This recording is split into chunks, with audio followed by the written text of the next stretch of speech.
really the 4 steps within social media as a company, or even as an individual brand. Once you venture in there, there's 4 steps between listen, interact, react, and sell. The first one's the most important, but most companies try to hop in and do the 4th. They try to sell right away. So it's listen, what's being said about you, your company, or your brand. The second thing is then you interact. You join that conversation online because they want to hear from you as the brand. Then the third is to react. What's being said in that conversation? If 90% of the folks are saying we want X, Y, and Z from your product and service, are you adjusting quickly enough to meet that need? So it's very important to actually do something once you're in the space. Then the 4th is to sell, and often that's kind of a soft sell. You need to start by acknowledging that the conversation is happening. You need to start by learning about your customers in the space. Where is your customer spending their time?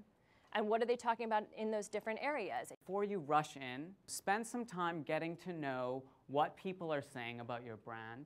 Spend some time getting to know the different personalities of all the blogs that are out there, and really get to know how your brand is being discussed. The best way to understand social media is to use the tools and encourage the leadership in your companies to use those tools.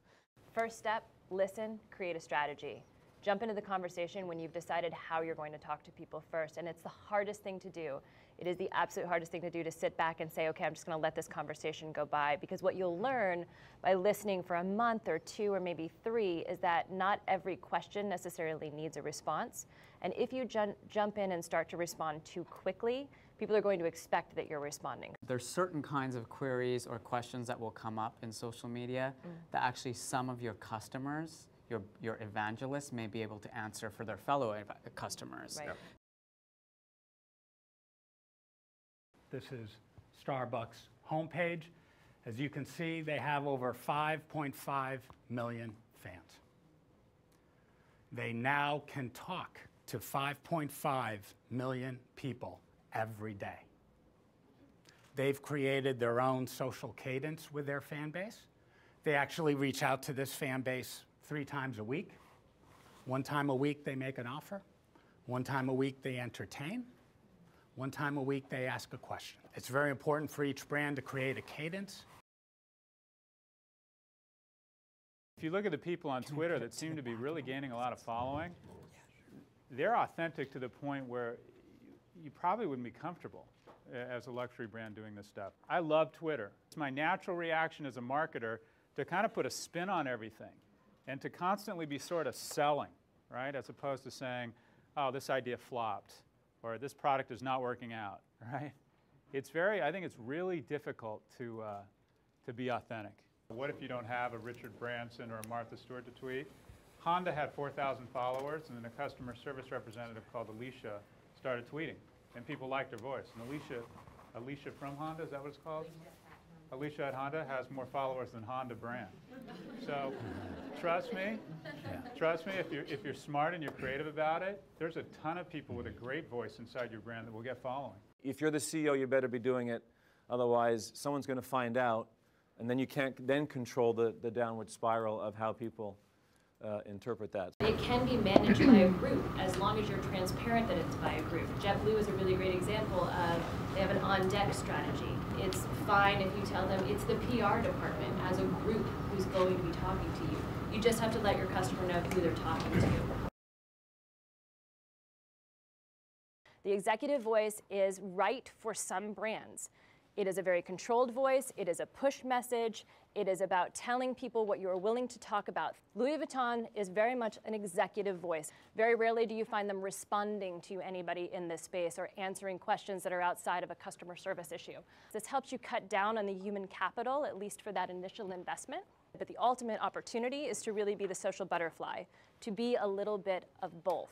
So to bring all of the information about the brand and what the brand is doing and where the brand is going, and to have that push message, but also to have a little bit of a personality, to be fun, to be entertaining, and to bring all of these assets to life. I don't think the recommendation would be to build a social network. It would be to find a way to pull in the conversation that's already going on. With APIs from Facebook, from Twitter, from MySpace, there are a lot of people talking about amazing things that you can make part of your brand experience. If you can use social media in a way to really find those influencers and empower them and bring that conversation together and join that conversation in a way that you're really fueling value into it. You shouldn't treat everyone the same. So your influencers are different types of people. Your influencers are people that might be creating a lot of content online. They're people that are, have a lot of followers or a lot of friends online. They're maybe talking about different brands online already. You should get customer data. You should learn about who these people are. If they're older, they might be different than if they're younger. If they're high income, they might be different than if they're low income. If they see your brand as aspirational, then it might be different than if they see your brand as kind of a regular thing that they wear every day. The more you can learn about them, the more you can not only personalize to them, but the more you can give them an experience that they want. It's not just about broadcasting, it's about engaging in the dialogue. When I see a Twitter page and they're following nobody, it makes me feel like they really don't understand what Twitter is about. Things you can build to take advantage of this flood of real-time data. All these tweets, right? What people are saying about you, your brand, your products, your adjacent brands, your competitors, things your kinds of consumers care about. And if I had to give you one piece of advice, everybody should do this.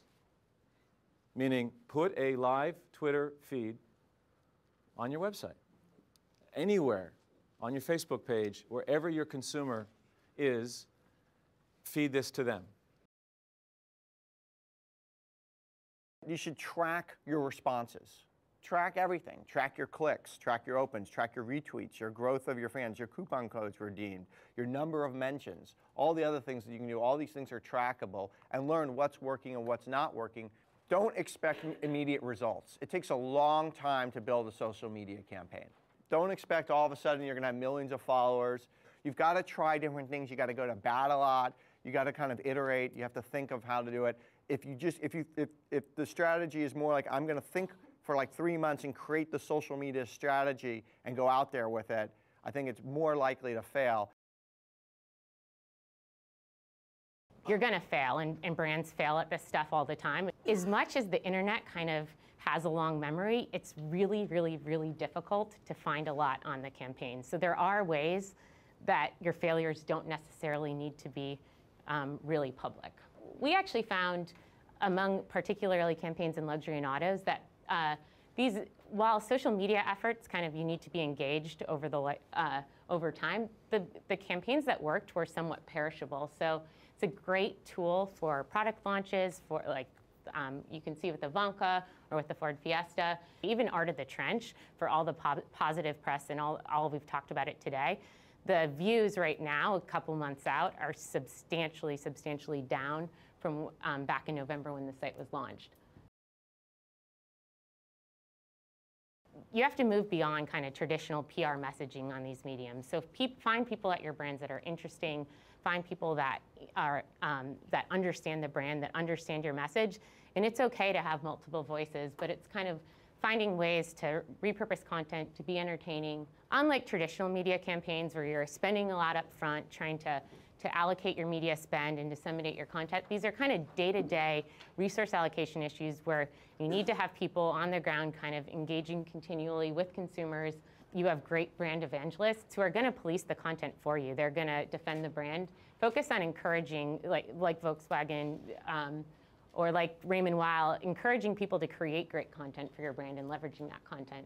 On Facebook, people really like to follow brands, and building out the branded content, repurposing content works really well. Twitter, it's all about personalities. 40% of people follow brands on Twitter or Facebook because they want access to offers and deals. So traditional marketing, to a certain extent, still kind of works. Those industries that are doing well on Facebook, they're in their third or fourth generation of cycles of social media marketing. We all have to remember, this is so nascent. Nobody's figured out the perfect formula, the perfect marketing funnel. There's loosely defined a best practice of how to enter the space, but there isn't a perfect science yet. If you're not social 5 years from now, then you're screwed. And what do you need to do to build those skills so that you're in a good position?